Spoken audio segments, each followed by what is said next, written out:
ಮುಖ್ಯಮಂತ್ರಿ ಸ್ಥಾನಕ್ಕೆ ರಾಜೀನಾಮೆ ನೀಡಬೇಕು. ಯಾಕೆ ರಾಜೀನಾಮೆ ಕೊಡಿ? ಕುಮಾರಸ್ವಾಮಿ ರಾಜೀನಾಮೆ ಕೊಟ್ಟಿದಾರ? ನಮ್ಮೆಲ್ಲರ ಒತ್ತಾಯ ಅವರ ರಾಜೀನಾಮೆ ಕೊಡಬೇಕು ಅಂತ. ನನ್ನ ಪ್ರಕಾರ ಅವ್ರದ್ದು ಯಾವ ತಪ್ಪು ಇಲ್ಲ, ಅವ್ರೇನು ತಪ್ಪು ಕೂಡ ಮಾಡಿಲ್ಲ.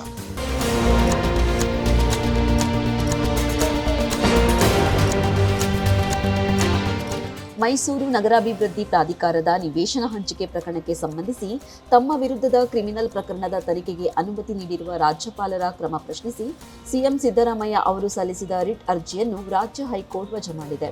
ಸಿಎಂ ಸಿದ್ದರಾಮಯ್ಯ ಸಲ್ಲಿಸಿದ ಅರ್ಜಿ ಮೇಲಿನ ವಿಚಾರಣೆಯನ್ನು ಪೂರ್ಣಗೊಳಿಸಿ ತೀರ್ಪು ಕಾಯ್ದಿರಿಸಿದ್ದ ನ್ಯಾಯಮೂರ್ತಿ ನಾಗಪ್ರಸನ್ನ ನೇತೃತ್ವದ ಏಕಸದಸ್ಯ ಪೀಠ ಮಂಗಳವಾರ ತನ್ನ ತೀರ್ಪು ಪ್ರಕಟಿಸಿದ್ದು, ರಾಜಭವನದ ವಿರುದ್ಧದ ಕಾನೂನು ಸಮರದಲ್ಲಿ ಸಿದ್ದರಾಮಯ್ಯ ಅವರಿಗೆ ಭಾರೀ ಹಿನ್ನಡೆ ಉಂಟಾಗಿದೆ. ಆ ಹಿನ್ನೆಲೆಯಲ್ಲಿ ಅವರ ಮುಂದಿನ ನಡೆ ರಾಜ್ಯ ರಾಜಕಾರಣದಲ್ಲಿ ತೀವ್ರ ಕುತೂಹಲ ಮೂಡಿಸಿದೆ. ಮುಖ್ಯಮಂತ್ರಿ ವಿರುದ್ಧ ತನಿಖೆಗಾಗಿ ಖಾಸಗಿ ದೂರುದಾರರು ರಾಜ್ಯಪಾಲರ ಅನುಮತಿ ಕೋರಬಹುದು. ಸಂವಿಧಾನದ ವಿಧಿ 7A ಅಡಿ ಅನುಮತಿ ಕೋರಿದ್ದು ಸರಿಯಾಗಿದೆ. ಸಚಿವ ಸಂಪುಟದ ಶಿಫಾರಸನ್ನು ರಾಜ್ಯಪಾಲರು ತಿರಸ್ಕರಿಸಿದ್ದು ಕೂಡ ಸರಿಯಾಗಿದೆ. ರಾಜ್ಯಪಾಲರು ವಿವೇಚನೆ ಬಳಸಿದ್ದಾರೆ. 17A ಅಡಿಯ ಆದೇಶ ಸಮರ್ಪಕವಾಗಿದೆ ಎಂದು ನ್ಯಾಯಮೂರ್ತಿ ಎಂ ನಾಗಪ್ರಸನ್ನ ಅವರ ಏಕಸದಸ್ಯ ಪೀಠ ಸಿದ್ದರಾಮಯ್ಯ ಅರ್ಜಿ ವಜಾಗೊಳಿಸುವ ವೇಳೆ ಹೇಳಿದೆ. ಸಿಎಂ ಸಿದ್ದರಾಮಯ್ಯ ಕುಟುಂಬಸ್ಥರು ಫಲಾನುಭವಿಯಾಗಿದ್ದಾರೆ. ಹೀಗಾಗಿ ರಾಜ್ಯಪಾಲರ ಕ್ರಮ ಸೂಕ್ತವಾಗಿದೆ. ಸಿದ್ದರಾಮಯ್ಯ ಎತ್ತಿದ ಎಲ್ಲಾ ಕಾನೂನಿನ ಪ್ರಶ್ನೆಗಳನ್ನು ತಿರಸ್ಕರಿಸಲಾಗಿದೆ ಎಂದು ಪೀಠ ಹೇಳಿದೆ. ಮುಖ್ಯಮಂತ್ರಿ ಸಿದ್ದರಾಮಯ್ಯ ಸಲ್ಲಿಸಿದ ರಿಟ್ ಅರ್ಜಿಯನ್ನು ಹೈಕೋರ್ಟ್ ಏಕಸದಸ್ಯ ನ್ಯಾಯಪೀಠ ವಜಾಗೊಳಿಸಿ ಆದೇಶ ಹೊರಬೀಳುತ್ತಿದ್ದಂತೆ ವಿರೋಧ ಪಕ್ಷ ಬಿಜೆಪಿ ಸಿದ್ದರಾಮಯ್ಯ ಅವರು ಮುಖ್ಯಮಂತ್ರಿ ಸ್ಥಾನಕ್ಕೆ ರಾಜೀನಾಮೆ ನೀಡಲು ಒತ್ತಾಯಿಸಿದೆ. ಮೂಡ ಹಗರಣಕ್ಕೆ ಸಂಬಂಧಿಸಿದಂತೆ ಸಿದ್ದರಾಮಯ್ಯ ವಿರುದ್ಧ ರಾಜ್ಯಪಾಲರು ಪ್ರಾಸಿಕ್ಯೂಷನ್ಗೆ ನೀಡಿದ ಅನುಮತಿ ಕಾನೂನುಬದ್ಧವಾಗಿದೆ ಎಂದು ಮಾನ್ಯ ಹೈಕೋರ್ಟ್ ಹೇಳಿರುವುದು ಸತ್ಯಕ್ಕೆ ಸಂದ ಜಯವಾಗಿದೆ ಎಂದು ಬಿಜೆಪಿ ಪ್ರತಿಪಾದಿಸಿದ್ದು, ಇನ್ನಾದರೂ ಮುಖ್ಯಮಂತ್ರಿ ಸಿದ್ದರಾಮಯ್ಯ ಅವರು ರಾಜ್ಯಪಾಲರನ್ನು ನಿಂದಿಸುವುದು ಬಿಟ್ಟು ನೈತಿಕ ಹೊಣೆ ಹೊತ್ತು ಮುಖ್ಯಮಂತ್ರಿ ಸ್ಥಾನಕ್ಕೆ ರಾಜೀನಾಮೆ ನೀಡಬೇಕು ಎಂದು ಆಗ್ರಹಿಸಿದೆ. ಏನ್ ಬೊಬ್ಬೆ ಹೊಡೆದ್ರು ಕಾಂಗ್ರೆಸ್ನವರು? ಮುಖ್ಯಮಂತ್ರಿಗಳ ಆದಿಯಾಗಿ ಕಾಂಗ್ರೆಸ್ಸಿನ ಸಚಿವರು, ಕಾಂಗ್ರೆಸ್ಸಿನ ನಾಯಕರುಗಳು, ರಾಜ್ಯಪಾಲರ ಇವತ್ತು ಕೇಂದ್ರದ ಕೈಬೊಂಬೆಯಾಗಿ ವರ್ತನೆ ಮಾಡ್ತಾ ಇದ್ದಾರೆ. ರಾಜಭವನವನ್ನ ರಾಜಕೀಯಕ್ಕೋಸ್ಕರ ಬಳಸ್ಕೊಳ್ತಾ ಇದ್ದಾರೆ ಅಂತೇಳಿ ಗೌರವಾನ್ವಿತ ರಾಜ್ಯಪಾಲರ ಮೇಲೂ ಕೂಡ ಗೂಬೆ ಕೂರಿಸ್ತಕ್ಕಂಥ ಕೆಲಸವನ್ನ ರಾಜ್ಯ ಸರ್ಕಾರ ಮಾಡಿದ್ರು.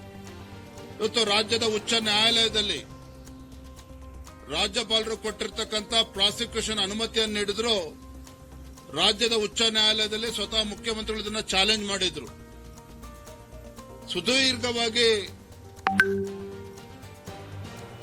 ಉಚ್ಚ ನ್ಯಾಯಾಲಯದಲ್ಲಿ ಪರ ವಿರೋಧ ಎಲ್ಲವೂ ಕೂಡ ವಾದ ಆದ ನಂತರದಲ್ಲಿ ರಾಜ್ಯ ಉಚ್ಚ ನ್ಯಾಯಾಲಯ ಇವತ್ತು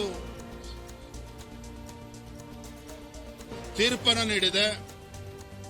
ಆ ತೀರ್ಪಿನಲ್ಲಿ ಸ್ಪಷ್ಟವಾಗಿ ಉಲ್ಲೇಖ ಮಾಡಿದ್ದಾರೆ,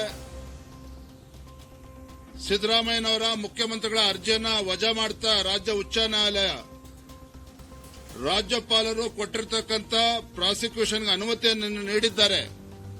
ಅದು ಸಂಪೂರ್ಣವಾಗಿ ಕಾನೂನುಬದ್ಧವಾಗಿದೆ, ಕ್ರಮಬದ್ಧವಾಗಿದೆ ಅನ್ನುವ ಅಂಶವನ್ನ ರಾಜ್ಯ ಉಚ್ಚ ನ್ಯಾಯಾಲಯ ಹೇಳಿರ್ತಕ್ಕಂಥದ್ದು. ಸತ್ಯವನ್ನ ಎತ್ತಿಡಿಯುವಂಥದ್ದಾಗಿದೆ. ಒಂದು ಪಾರದರ್ಶಕವಾಗಿ ಏನೊಂದು ಮುಖ್ಯಮಂತ್ರಿಗಳಾಗಿರುವಂಥ ಸನ್ಮಾನ್ಯ ಸಿದ್ದರಾಮಯ್ಯನವರ ಬಗ್ಗೆ ತನಿಖೆಯನ್ನು ಮಾಡಲಿಕ್ಕೆ ಇವತ್ತೇನು ಮಾನ್ಯ ರಾಜ್ಯಪಾಲರು ಕೊಟ್ಟಂತ ಆಜ್ಞೆ ಎತ್ತಿಡಿಯುವಂಥದ್ದಾಗಿದೆ. ಇದನ್ನು ಸ್ವಾಗತಿಸ್ತೀವಿ. ಸತ್ಯಕ್ಕೆ ಗೆಲುವಿದೆ, ಸತ್ಯಮೇ ಜಯತೆ ಅನ್ನುವಂಥದ್ದಾಗಿದೆ. ಇದರ ಎಲ್ಲ ಹಿನ್ನೆಲೆಯಲ್ಲಿ ಮುಖ್ಯಮಂತ್ರಿಗಳಾಗಿರುವಂಥ ಸಿದ್ದರಾಮಯ್ಯನವರು ರಾಜೀನಾಮೆಯನ್ನು ಕೊಡಬೇಕು. ಈ ಕೂಡಲೇ ನೈತಿಕ ಜವಾಬ್ದಾರಿಯನ್ನು ಹೊತ್ತು ಅವರು ರಾಜೀನಾಮೆಯನ್ನು ಕೊಡಬೇಕು ಅನ್ನೋಂಥದ್ದು ಬಹಳ ಸ್ಪಷ್ಟವಾಗಿ ಇವತ್ತು ಗೋಡೆ ಮೇಲೆ ಬರೆದಿದೆ. ಅವರ ವಾದ ವಿವಾದವನ್ನೆಲ್ಲ ಕೇಳಿ ಸಾಕಷ್ಟು ದಿನ ನಡೆದಿದೆ. ಇನ್ನೂ ಜನರಿಗೆ, ಇಡೀ ನಾಡಿನ ಜನರಿಗೆ ಇವತ್ತು ಈ ಕೇಸ್ ಬಗ್ಗೆ ಗೊತ್ತಿದೆ. ಇತಿಹಾಸದಲ್ಲಿ ಇನ್ಯಾರಿಗೂ ಇಷ್ಟು ಸವಿಸ್ತಾರವಾಗಿ ಮನವರಿಕೆ, ತಿಳುವಳಿಕೆ ಇಡೀ ನಾಡಿನ ಜನತೆಗೆ ಆಗಿರುವಂಥದ್ದಿಲ್ಲ. ಇಲ್ಲಿ ಭಾಳ ಸ್ಪಷ್ಟವಾಗಿದೆ. ಅವರ ಕೈವಾಡ ಇರುವಂಥದ್ದು ಭಾಳ ಕೈವಾಡ ಮತ್ತು ಅಧಿಕಾರ ದುರ್ಬಳಕೆ ಆಗಿರೋದು ಬಹಳ ಸ್ಪಷ್ಟವಾಗಿ ಕಾಣುತ್ತೆ. ಹಾಗಾಗಿ ನಮ್ಮೆಲ್ಲರ ಒತ್ತಾಯ ಅವರ ರಾಜೀನಾಮೆ ಕೊಡಬೇಕು ಅಂತ. ಬಡವರ ನಿವೇಶನ ಕಬಳಿಸಿ ಲಜ್ಜೆ ಬಿಟ್ಟು ಸಿಎಂ ಹುದ್ದೆಯಲ್ಲಿ ಒಂದು ಕ್ಷಣ ಮುಂದುವರಿಯುವ ನೈತಿಕತೆಯನ್ನು ಇಂದು ತಾವು ಉಳಿಸಿಕೊಂಡಿಲ್ಲ. ರಾಜೀನಾಮೆ ನೀಡಿ ತನಿಖೆ ಎದುರಿಸಿ. ನೀವು ಕಟ್ಟಿರುವ ಸುಳ್ಳಿನ ಸಾಮ್ರಾಜ್ಯ ಸಂಪೂರ್ಣ ಕುಸಿದಿದೆ. ಇನ್ನು ಗೌರವಯುತವಾಗಿ ಮುಖ್ಯಮಂತ್ರಿ ಸ್ಥಾನಕ್ಕೆ ರಾಜೀನಾಮೆ ನೀಡಿ ಎಂದು ಬಿಜೆಪಿ ಒತ್ತಾಯಿಸಿದೆ. ಕಾಂಗ್ರೆಸ್ ನಾಯಕರು ಸಿದ್ದರಾಮಯ್ಯ ಅವರ ಪರವಾಗಿ ಬೆಂಬಲ ನೀಡುತ್ತಿದ್ದು, ಸಿಎಂ ಸಿದ್ದರಾಮಯ್ಯ ಅವರು ಯಾವುದೇ ಕಾರಣಕ್ಕೂ ರಾಜೀನಾಮೆ ನೀಡುವುದಿಲ್ಲ ಎಂದು ಪ್ರತಿಪಾದಿಸಿದೆ. ಮುಖ್ಯಮಂತ್ರಿಗಳ ಮೇಲೆ ಅವ್ರ ಕುಟುಂಬದ ಮೇಲೆ ಒಂದು ದೊಡ್ಡ ಷಡ್ಯಂತ್ರ ಮಾಡಿದ್ದಾರೆ. ಅವರು ಕ್ಲೀನ್ ಆಗಿ ಬರ್ತಾರೆ. ಯಾವ ತನಿಖೆ ಆದೇಶ ಮಾಡಲಿ ಏನೇ ಮಾಡಲಿ, ನನ್ನ ಪ್ರಕಾರ ಅವ್ರದ್ದು ಯಾವ ತಪ್ಪು ಇಲ್ಲ. ಅವ್ರೇನು ತಪ್ಪು ಕೂಡ ಮಾಡಿಲ್ಲ. ಮುಖ್ಯಮಂತ್ರಿಗಳ ಏನು ಒಂದು ಬದ್ಧತೆ ಇದೆ, ಆ ಬದ್ಧತೆ ಬಗ್ಗೆ ನಾವು ಅವ್ರ ಜೊತೆ ಇದ್ದೇವೆ. ಅವ್ರು ಮಾಡಿರೋಂಥ ಕಾರ್ಯಕ್ರಮ, ರಾಜ್ಯಕ್ಕೆ ಕೊಟ್ಟಂತ ಕೊಡುಗೆನ ಬಿಜೆಪಿ ಅವ್ರ ಕೈಲಿ ಸಹಿಸ್ಕೊಳಕ್ ಆಗ್ತಾ ಇಲ್ಲ. ಅದಕ್ಕೊಂದು ದೊಡ್ಡ ಷಡ್ಯಂತ್ರ ನಡೀತಾ ಇದೆ. ಇಷ್ಟು ಮಾತ್ರ ಹೇಳ್ತೀನಿ. ತನಿಖೆಗೆ ಅನುಮತಿ ಕೊಟ್ಟಿದ್ದಾರೆ. 17 ಸೆಕ್ಷನ್ ಪ್ರಕಾರ ಅನುಮತಿ ಕೊಟ್ಟಿದ್ದಾರೆ. ಈಗ ಅದರೇನು ಹುರುಳಿಲ್ಲ, ಆದರೂ ಕೂಡ ಸಿಂಗಲ್ ಬೆಂಚ್ ಅಲ್ಲಿ ಕೊಟ್ಟಿದ್ದಾರೆ. ನಾವು ಅದನ್ನು ಪ್ರಶ್ನೆ ಮಾಡಕ್ ಆಗೋದಿಲ್ಲ. ನಾವು ಎಲ್ಲಿ ಪ್ರಶ್ನೆ ಮಾಡ್ಬೇಕಂದ್ರೆ ಡಬಲ್ ಬೆಂಚ್. ಯಾವುದೂ ಇಲ್ಲ. ನೈತಿಕ ಹೊಣೆ ಹೊತ್ತು ಮುಖ್ಯಮಂತ್ರಿಗಳು ರಾಜೀನಾಮೆ ಕೊಡೋ ಅವಶ್ಯಕತೆ ಇಲ್ಲ. ಇಲ್ಲ, ಅವರೇ ಇರಬೇಕು. ನಾವೆಲ್ಲ ಎಲ್ಲಾ ಶಾಸಕರು ಅವ್ರ ಜೊತೆಲಿದ್ದೀವಿ, ಎಲ್ಲಾ ಸಚಿವರು ಅವ್ರ ಜೊತೆಲಿದ್ದೀವಿ. ನಮ್ಮ ಇಡೀ ಕಾಂಗ್ರೆಸ್, ಕರ್ನಾಟಕ ಕಾಂಗ್ರೆಸ್ ಅವ್ರ ಜೊತೆಲಿ. ಈ ಮಧ್ಯೆ ಸಿಎಂ ಅರ್ಜಿಯನ್ನು ತಿರಸ್ಕರಿಸಿದ ಹೈಕೋರ್ಟ್ ಏಕಸದಸ್ಯ ಪೀಠದ ಆದೇಶದ ವಿರುದ್ಧ ವಿಭಾಗೀಯ ಪೀಠದಲ್ಲಿ ಬುಧವಾರ ಮೇಲ್ಮನವಿ ಸಲ್ಲಿಸಲು ಸಿಎಂ ಪರ ವಕೀಲರು ಸಿದ್ಧತೆ ನಡೆಸಿದ್ದಾರೆ. ಆದೇಶದ ಪ್ರತಿಯನ್ನು ಪಡೆದಿರುವ ವಕೀಲರು ಹೈಕೋರ್ಟ್ ವಿಭಾಗೀಯ ಪೀಠಕ್ಕೆ ಮೇಲ್ಮನವಿ ಸಲ್ಲಿಸಲು ಸಿದ್ಧತೆ ನಡೆಸುತ್ತಿದ್ದಾರೆ.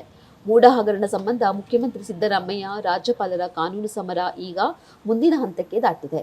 ಈ ನಡುವೆ ಕಾಂಗ್ರೆಸ್ ಮತ್ತು ವಿರೋಧ ಪಕ್ಷಗಳಾದ ಬಿಜೆಪಿ ಮತ್ತು ಜೆಡಿಎಸ್ ನಡೆ ಏನು ಎಂಬುದು ಕುತೂಹಲಕ್ಕೆ ಕಾರಣವಾಗಿದೆ. ಯಾಕೆ ರಾಜೀನಾಮೆ ಕೊಡಿ? ಕುಮಾರಸ್ವಾಮಿ ರಾಜೀನಾಮೆ ಕೊಟ್ಟಿದಾರ? ಬೈಲ್ನಲ್ಲಿ ಇದಾರೆ. ಅಲ್ಲ, ಬೈಲ್ನಲ್ಲಿ ಇದಾರಪ್ಪ. ಅವ್ರು ಕೇಳ್ರಿ. ಈಗ FIR ಇರೋರಿಗೆಲ್ಲ ಕೇಳಪ್ಪ, ಇಲ್ಲಿ ಇಟ್ ಈಸ್ ಓನ್ಲಿ ಎಂಕ್ವೈರಿ ಮಾಡಿ ಅಂತ ಹೇಳಿರೋದು ಅಲ್ವಾ? ಎಂಕ್ವೈರಿ ಸ್ಟೇಜ್ನಲ್ಲೇ ರಾಜೀನಾಮೆ ಕೊಡಿ ಅಂತ ನೀನು ಕೇಳೋದು ಅಲ್ಲ. ನೀವ್ ಕೇಳ್ತಾ ಇದ್ದೀನೆಯ, ಮತ್ತೆ ನೀನು ಬಿಡು. ಅವ್ರಿಗೆ ಉತ್ತರ ಕೊಡ್ತೀನಿ ನಾನು, ಬಿಡು.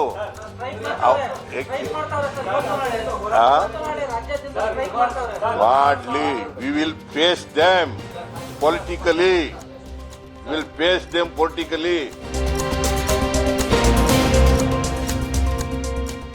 ಹೆಚ್ಚಿನ ಸುದ್ದಿ ಅಪ್ಡೇಟ್ಗೆ ಈಗಲೇ the federal Karnataka YouTube page ಅನ್ನು ಸಬ್ಸ್ಕ್ರೈಬ್ ಮಾಡಿ.